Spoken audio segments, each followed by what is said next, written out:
마태복음 20장 1절부터의 말씀입니다.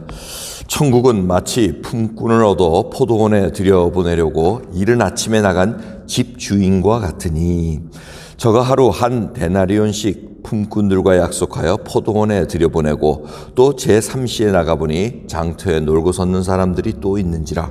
저에게 이르되 너희도 포도원에 들어가라. 내가 너에게 상당하게 주리라 하니 저희가 가고 제6시와 제9시에 또 나가 그와 같이 하고 제11시에도 나가보니 섰는 사람들이 또 있는지라. 가로되 너희는 어찌하여 종일토록 놀고 여기 섰느뇨. 가로되 우리를 품꾼으로 쓰는 이가 없음이니이다. 가로되 너희도 포도원에 들어가라 하니라. 저물매 포도원 주인이 청지기에게 이르되 품꾼들을 불러 나중에 온 자로부터 시작하여 먼저 온 자까지 싹쓸 주라 하니 제11시에 온 자들이 와서 한 데나리온씩을 받거늘 먼저 온 자들이 와서 더 받을 줄 알았더니 저희도 한 데나리온씩 받은지라. 받은 후 집주인을 원망하여 가로되 나중 온 이 사람들은 1시간만 일하였거늘 저희를 종일 수고와 더위를 견딘 우리와 같게 하였나이까. 주인이 그 중에 한 사람에게 대답하여 가로되 친구여 내가 내게 잘못한 것이 없노라. 내가 나와 한 데나리온의 약속을 하지 아니하였느냐. 내 것이나 가지고 가라. 나중 온 이 사람에게 너와 같이 주는 것이 내 뜻이니라. 내 것을 가지고 내 뜻대로 할 것이 아니냐. 내가 선함으로 내가 악하게 보느냐. 이와 같이 나중된 자로서 먼저 되고 먼저 된 자로서 나중되리라. 아멘. 어저께 계속해서 19장에 있는 말씀, 먼저 된 자로서 나중되고 나중된 자로서 먼저 될 자라는 그 말씀을 이번에는 포도원에 있는 집주인, 품꾼들을 쓰는 그 비유로 말씀을 해주고 계십니다. 이 포도원이라는 것은 천국을 잘 이렇게 비유를 합니다. 왜 그러냐면 포도원은 누군가를 플랜을 가지고 계획을 가지고 심어놔야 되기 때문에 그렇습니다. 뭔가 계획이 있기 때문에 포도원을 심습니다. 포도원은 그냥 열매가 자라지는 않습니다. 손이 많이 가고 이렇게 계획적으로 심고 자라고 가지쳐주고 하는 일들이 있다는 것입니다. 그리고 포도원을 심는 이유는 열매를 위함입니다. 결국 땔감 나무를 만드는 것이 아니고 열매를 만들기 때문에 천국의 비유를 합니다. 그래서 천국에 사는 삶은 바로 열매 있는 삶, 성령의 열매를 맺고 우리들이 예수 그리스도를 믿는 후에 주인이신 주님 앞에 순종하면서 사는 그 모습을 비유를 하고 있는 것을 볼 수가 있습니다. 그러면서 이 집주인이, 포도원 주인이 얘기를 합니다. 일꾼이 필요한데 한 데나리온씩 하루 품삯을 주겠다. 이렇게 약속을 하고 제일 이른 아침, 보통 6시입니다. 아침 6시. 지금 유대 시간으로 3시, 6시 이렇게 쭉 나오는데 제일 처음 부른 사람이 아침 6시에 보통 일을 시작하기 때문에 6시에 나간 겁니다. 그래서 불러드렸습니다. 그 다음에 제3시에 결국 오전 9시입니다. 오전 9시에 가서 봤더니 또 일꾼이니까 또 부릅니다. 그 다음에 또 6시 정오에 가고 9시, 오후 3시, 그 다음에 제11시 오후 5시에, 보통 오후 6시에 문을 닫는데 오후 5시까지 나가서 일꾼들을 계속해서 불러들였다는 겁니다. 그리고 나중에 온 사람부터 1시간만 일한 사람부터 똑같이 품삯 한 데나리온씩 딱 약속한 대로 주니까 얼마나 기대가 컸겠습니까? 아침 6시부터 일한 사람이 와, 저 1시간만 일하고 저거 받았는데 우리는 보너스가 어마어마하겠다 했는데 한 데나리온 받으니까 그걸 그냥 원망하여 불평하고 이렇게 하니까 지금 집주인이 초점입니다. 포도원 주인이 내가 약속한 대로 줬고 내가 가지고 있는 것을 가지고 준 것을 네가 악하다 하느냐 하면서 선한 것을 어떻게 악하다 그러냐 이렇게 해서 그냥 보냅니다. 내 것이나 가지고 가라.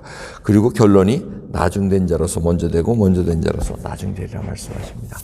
저는 이 말씀을 보면은 우리가 이해를 합니다. 이 먼저 된 자라는 것은 결국 천국 밖에 있는 자를 얘기합니다. 그리고 나중된 자라는 것은 들어와 있다는 것을 얘기를 하는 것을 볼 수가 있습니다. 부자 청년의 얘기도 결론을 이렇게 내시고 비유를 또 확실하게 알려주십니다. 오늘 이 말씀을 보면서 우리가 천국에 들어갈 수 있는 것은 무엇이냐? 하나님의 뜻입니다. 하나님의 뜻이 똑같이 구원을 베푸는데 문제는 말씀을 가지고 또 어떤 보상 심리를 가지고 하나님을 경외하는 것은 굉장히 잘못됐다는 거예요. 보상 심리라는 것은 뭐 주님으로부터 칭찬받으리라 그거 해서 열심히 헌신하고 자기를 부인하고 하는 거 그게 나쁘다는 게 전혀 아닙니다. 문제는 이 베드로와 같이 우리가 다 버리고 주를 쫓았나이다.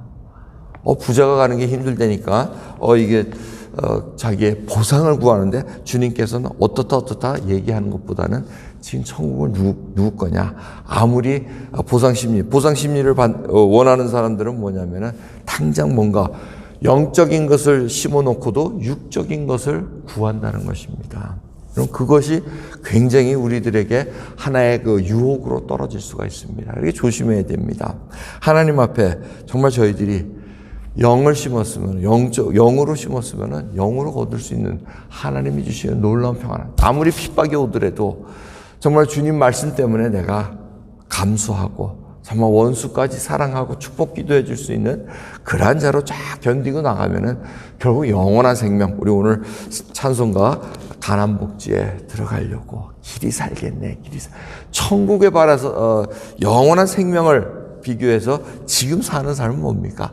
아주 정말 그야말로 찰나입니다.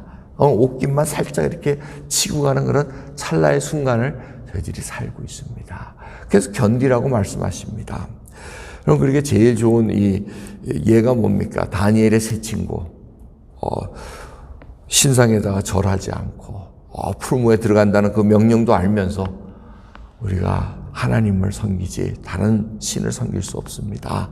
그리 아니하실지라도. 이게 그러니까 보상심리가 아니라는 겁니다. 저희는 끝까지 하나님만 섬기겠습니다.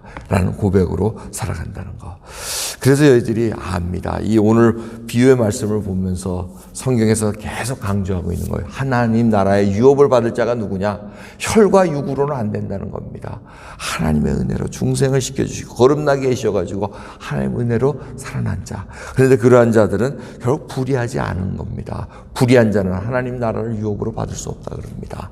요한계시록 21장을 보시면 새 하늘과 새 땅을 딱 만들어 놓고 그 다음에 이제 둘째 사망에 들어갈 자를 쫙 얘기를 하십니다. 이런 자들은 이기는 자는 유업으로 받는데 이기지 못하는 자 의심하고 그 다음에 두려워하고 흉악하고 살인하고 뭐 이런 자들 전부 다 둘째 사망으로 가고 영원한 생명으로 들어간 자들을 유업으로 주시겠다고 약속을 하고 계십니다. 여러분 그러기에 저희들 오늘 하루 또 포도원 주인이 저희를 부르셨습니다. 그리고 또 저희들 아침부터 새벽부터 또 일을 합니다. 근데 여러분 오늘 내가 이렇게 일했으니까 또 하나님 나를 잘해 주실 거야. 잘해 줄 수도 있지만은 또 우리 바로 앞에서 눈에 안 보일 수도 있습니다. 내가 원하는 대로 안 될 수도 있습니다. 그런데도 꾸준히 하나님 앞에 감사한 마음으로 저를 불러주셔서 써주시니 얼마나 감사합니까?